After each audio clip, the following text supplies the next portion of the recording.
Olá, pessoal, bem-vindos ao quadro. Nessa aula, nós vamos falar sobre a saturação de uma solução. Quando nós falamos em saturação de uma solução, nós vamos considerar a quantidade de soluto que está dissolvida em um solvente. Geralmente, o soluto é dado em gramas, mas vamos começar com um exemplo. Imagine o seguinte experimento. Eu tenho aqui uma vasilha com água e eu vou começar a acrescentar nesta vasilha sal. E à medida que eu acrescento sal, eu vou agitar o sistema com uma colher, ok? A partir de determinado momento, o sal que eu acrescentar ao sistema não vai se dissolver mais. Se nós considerarmos, por exemplo, que aqui nós temos 1 litro de água, isso acontecerá quando nós nos aproximarmos de 360 gramas de sal. Se eu cessar o movimento da colher, nós vamos começar a ver uma certa quantidade de sal depositando no fundo do recipiente. Este sal corresponde ao sal não dissolvido em água. Este sal que não dissolveu e que foi para o fundo do recipiente, nós vamos chamar de precipitado. Nós dizemos então que o sal precipitou. Quando nós atingimos o ponto de saturação do sal que é dissolvido em água, nós dizemos que a solução é uma solução saturada.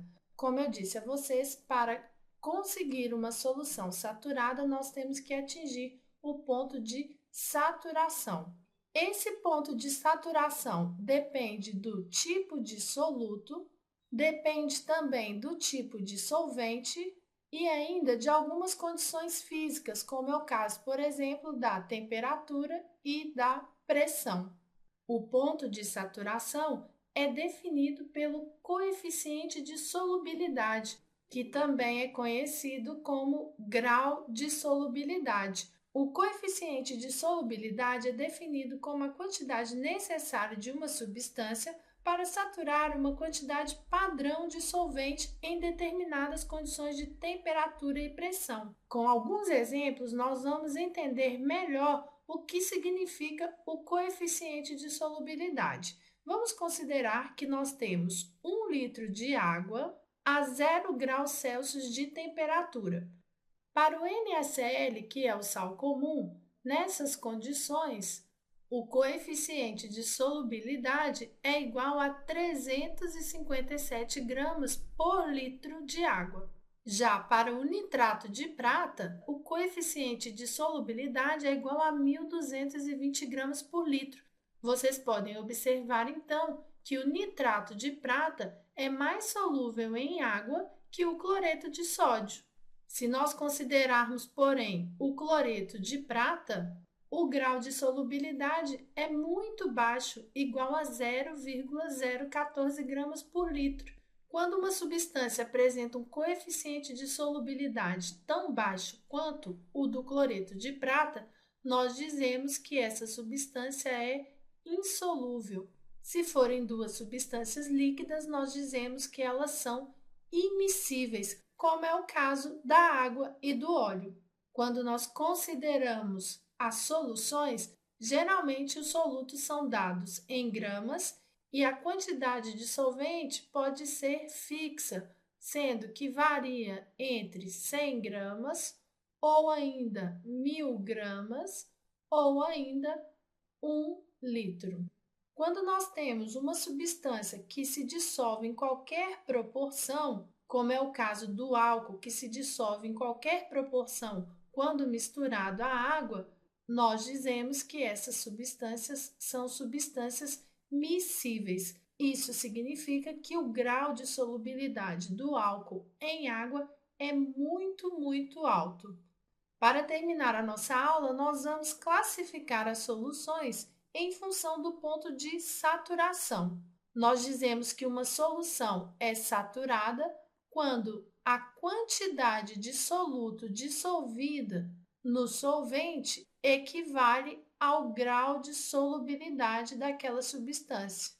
Se nós considerarmos o sal que se dissolve em água, essa quantidade de soluto é igual a 357 gramas. Quando a quantidade de soluto dissolvida é menor que o grau de solubilidade da substância, nós dizemos que a solução é insaturada ou não saturada. Considerando ainda o exemplo do sal, isso significa que em 1 litro de água nós temos uma quantidade menor que 357 gramas de sal dissolvido. E será supersaturada a solução que contiver uma quantidade de soluto dissolvido maior que a quantidade determinada no grau de solubilidade para aquela substância. No caso do sal, nós teríamos em 1 litro de água uma quantidade maior que 357 gramas de sal dissolvido. Para esses três tipos de soluções, nós temos que as soluções insaturadas e saturadas são soluções estáveis, enquanto as soluções supersaturadas são soluções instáveis. Se houver, por exemplo, o acréscimo de um retículo ou a agitação do sistema supersaturado, o soluto em excesso irá se depositar no fundo do recipiente. Então, na verdade, no ponto de saturação, nós temos a virada de uma solução de um sistema estável para um sistema instável. Antes do ponto de saturação, o sistema é estável e após ser atingido o ponto de saturação, o sistema será instável. Bom, pessoal, espero que vocês tenham compreendido essa aula. Continue estudando!